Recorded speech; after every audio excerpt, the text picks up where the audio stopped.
Bonjour à tous, me voici encore avec une nouvelle vidéo, toujours sur Windows Server.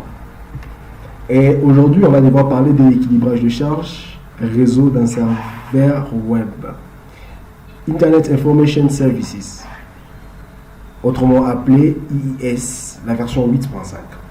La version 8.5 de IIS, on la retrouve sur Windows Server 2012 R2 et sur Windows 8.1. Pourquoi parler d'équilibrage de charge? L'équilibrage de charge nous permet de pouvoir mettre en place des technologies qui nous permettent à un utilisateur de pouvoir accéder à un service avec un temps d'accès record. Une brève description de moi. Je m'appelle Héritier Kondolo, je suis Microsoft Certified Solution Associate. Autrement, vous pouvez me suivre sur Twitter, vous pouvez me suivre sur ma chaîne YouTube. Et également, j'ai mis le lien de mon site web pour pouvoir partager des connaissances avec vous. Il existe plusieurs technologies d'équilibrage de charge. Premièrement, il y a des solutions matérielles et des solutions logicielles. Entre autres, les solutions matérielles, on retrouve ZenScanner de Citrix, on retrouve ACE de Cisco et plusieurs autres. Les solutions logicielles consistent à mettre en place des fonctionnalités liées à un système d'exploitation et à un rôle de serveur. La répartition de charges réseau ou les NLB, Network Load Balancing. Cette solution est une de fonctionnalités intégrées dans Windows, facile à mettre en place et facile à administrer. Le principe de fonctionnement consiste à répartir les requêtes entrant via le protocole TCP/IP vers le serveur disponible dans un cluster. Et sans plus tarder, voici notre topologie. On aura 3 serveurs virtuels, bien dit. Et le premier serveur, c'est le serveur Active Directory. Et le serveur, sur le même serveur, il y aura Active Directory, le DNS et le DHCP. Il y aura 2 serveurs IIS sur chacun qu'on va devoir installer dans la démo. C'est là où on va devoir expliquer la configuration. On a les 2 serveurs IIS. Le premier qui est là.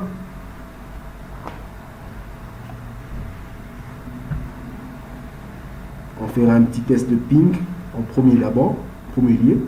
Question de pouvoir savoir si tous nos serveurs sont connectés bel et bien dans un même réseau.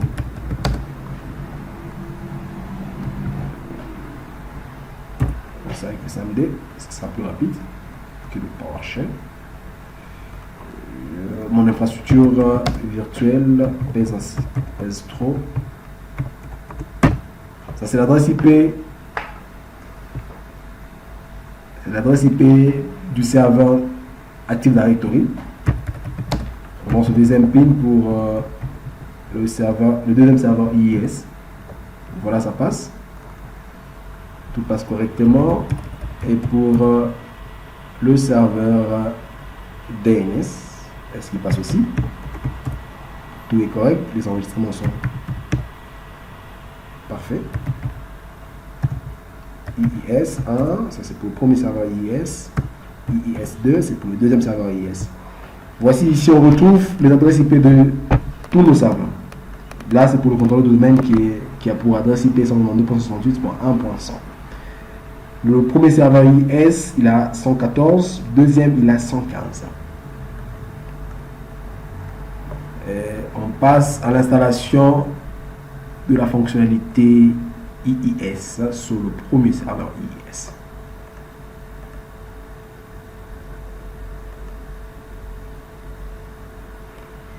Serveur web IIS, ok, bon. On prend le tout, vu qu'on a un mode test, on va pas devoir spécifier la fonctionnalité, qu'on va devoir apporter le rôle web server IIS. Le temps que ça installe, on va switcher sur le deuxième serveur pour lancer l'installation encore de la fonctionnalité IIS.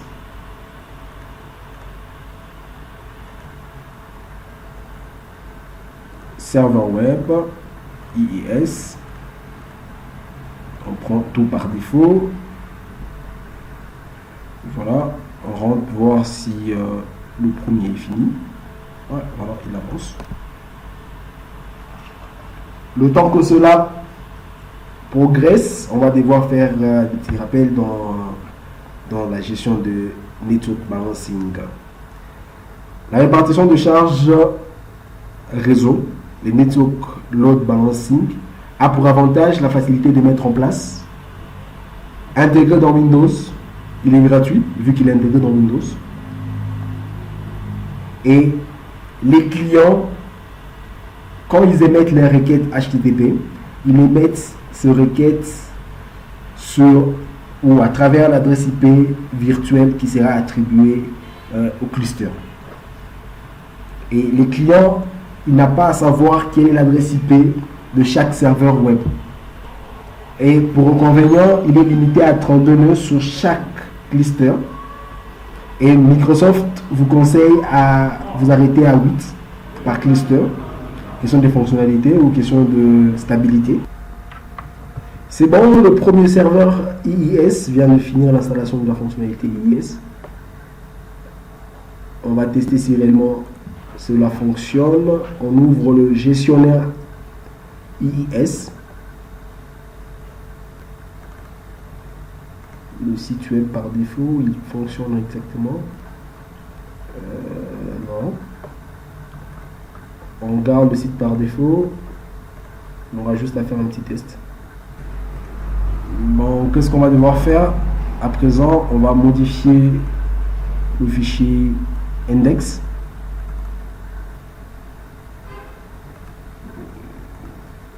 C'est où? C'est là. IIS. On va créer un deuxième fichier index. Texte. C'est ce qu'on fait. On fait afficher. Afficher l'extension et le nom.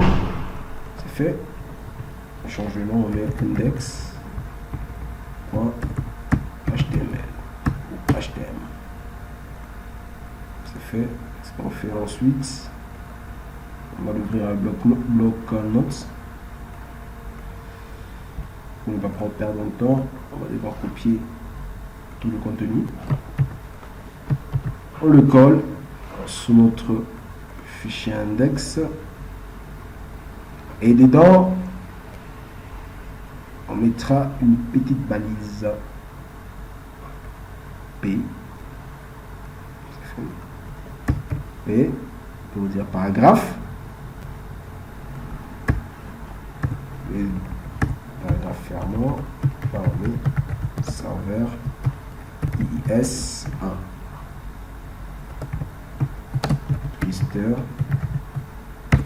Cluster, on met NLB. Network Load Balancing.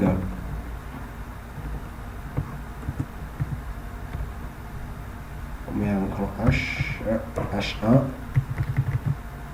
C'est fait.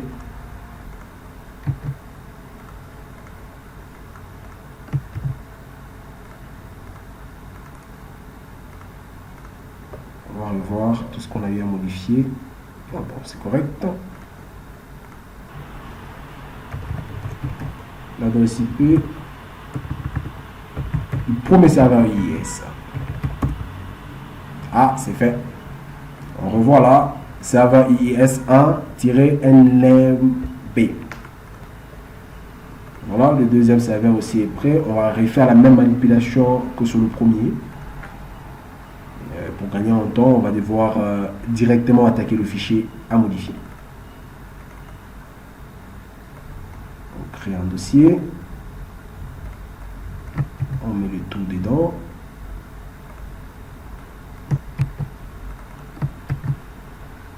C'est fait. On fait une copie. Voilà. Qu'est-ce qu'on fait ensuite? On fait ouvrir avec le close. On change la balise A à la balise P. C'est fait. Serveur IIS 2-NLMB. On enregistre, sans oublier le A là, il faut le mettre en P. fait. Ensuite, on va devoir lancer Internet Explorer pour faire le deuxième test sur le deuxième serveur. IIS à partir de son adresse IP qui est le 15. Ça passe. Ah, il faut les mettre en H1 pour avoir l'entête de type A.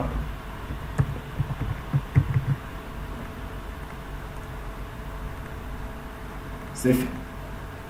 Là, j'ai mes deux serveurs, IIS1 et IIS2, que j'ai déjà modifié la page d'index. Et qu'est-ce que j'ai fait cette fois-ci? Je rentre sur le premier serveur, IIS. Je vais devoir maintenant lancer l'installation de la fonctionnalité Load Balancing. Je la retrouve où? Je la retrouve dans la page fonctionnalité. Équilibrage de charge. Suivant, j'installe. J'ai refait la même manipulation de l'installation de la fonctionnalité Load Balancing sur le deuxième serveur IIS. Je ne vais pas trop rapide, j'espère. Voilà, gestionnaire de serveur. Fonctionnalité équilibrage de charge réseau. Je vais vérifier sur le premier serveur est-ce que l'installation est finie. Non, c'est pas encore. Je mets les deux pour voir la progression en temps réel. Donc on a installé la fonctionnalité IIS sur chaque serveur. On a modifié la page d'index de site IIS. On a installé le cluster, non pas le cluster de basculement, mais plutôt l'équilibrage de charge réseau sur les deux serveurs. Voilà, ensuite, qu'est-ce qu'on fait? On va devoir lancer le gestionnaire de cluster Load Balancing, gestionnaire d'équilibrage de charge réseau, pour faire une création d'un cluster de répartition de charge réseau. On va sur le premier serveur. Autre application installée. Gestionnaire d'équilibrage de charge, il est là. On peut fermer cette fenêtre. On peut fermer le gestionnaire. On peut cette fois-ci aussi... on la garde? Non, on la ferme aussi. On ferme celle-là. Voilà. On se retrouve cette fois-ci sur la console des gestionnaires d'équilibrage de charge réseau. Qu'est-ce qu'on fait? On va créer un nouveau cluster. Dans le nouveau cluster, l'hôte, on va devoir écrire localhost pour dire c'est l'hôte local qui va devoir héberger. Et une fois cliqué sur connexion, on va nous sortir l'adresse IP des interfaces. Suivant, dans cette zone, par défaut, on va devoir le laisser ainsi. On cliquera sur suivant. Et c'est ici qu'on va devoir ajouter une adresse IP virtuelle qu'on va devoir mapper sur la carte qu'on a eu à sélectionner. Notre adresse IP virtuelle, c'est l'adresse 200. OK. Next. Et le nom Internet complet. Donc, on va devoir attribuer le nom à notre service IIS. Pour le cas, on mettra intra.route, que notre domaine routeandadmin.com. Voilà, intra, ça fait un peu... on peut mettre local.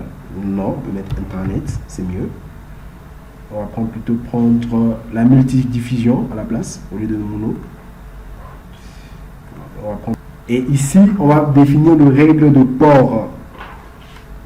Avant de définir le règle de port, on va devoir finir l'installation et puis revenir plus tard pour redéfinir le règle de port. On laisse le temps. Notre serveur, il va devoir charger. C'est fait. Il passe à l'état vert, qui est l'état actif. Ensuite, qu'est-ce qu'on fait? On fait propriété sur notre cluster. On va devoir prendre propriété du cluster, règle de port, modifier. Cette fois-ci, on fera l'étendue du port de 80-80 à l'étendue du port 80-80. On laisse tous les autres par défaut. OK. OK. C'est fait. On va attendre.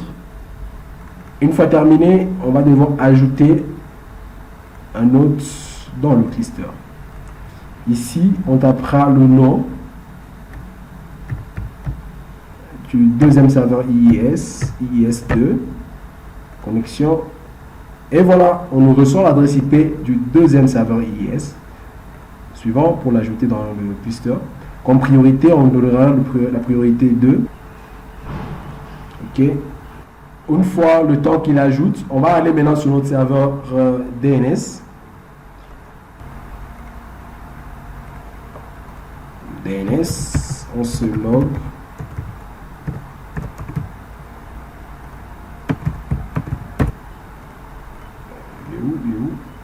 Il est là. On lance l'outil d'administration.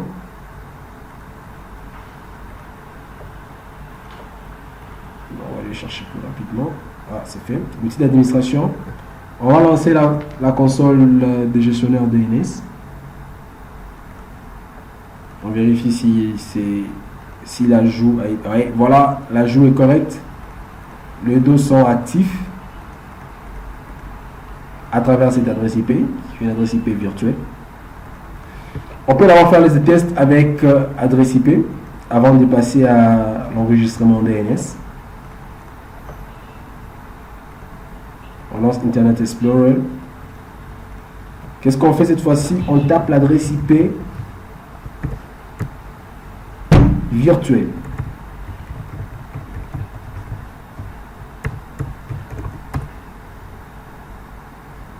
Exact, je suis à présent sur le premier serveur IIS1 qui appartient dans mon cluster d'équilibrage de la charge réseau. Qu'est-ce que j'ai fait pour voir réellement si mon équilibrage passe? Je vais devoir désactiver ou déconnecter le premier serveur. Priorité, arrêter, je l'arrête. On descend. Voilà, on rentre sur le premier décès pour devoir maintenant cette fois-ci ajouter l'enregistrement DNS de type A, intranet pour adresse IP 192.168.1.200. C'est ajouté. On va maintenant ajouter un CNAME, l'alias www. Et cette fois-ci, on prendra l'enregistrement de type A qu'on vient de faire récemment. On va actualiser. On rentre sur le navigateur. On entre rootandadmin.com. On est sur le premier serveur IIS. Tout marche à merveille. Merci beaucoup d'avoir suivi ma vidéo et je vous dis au revoir et à bientôt. Merci.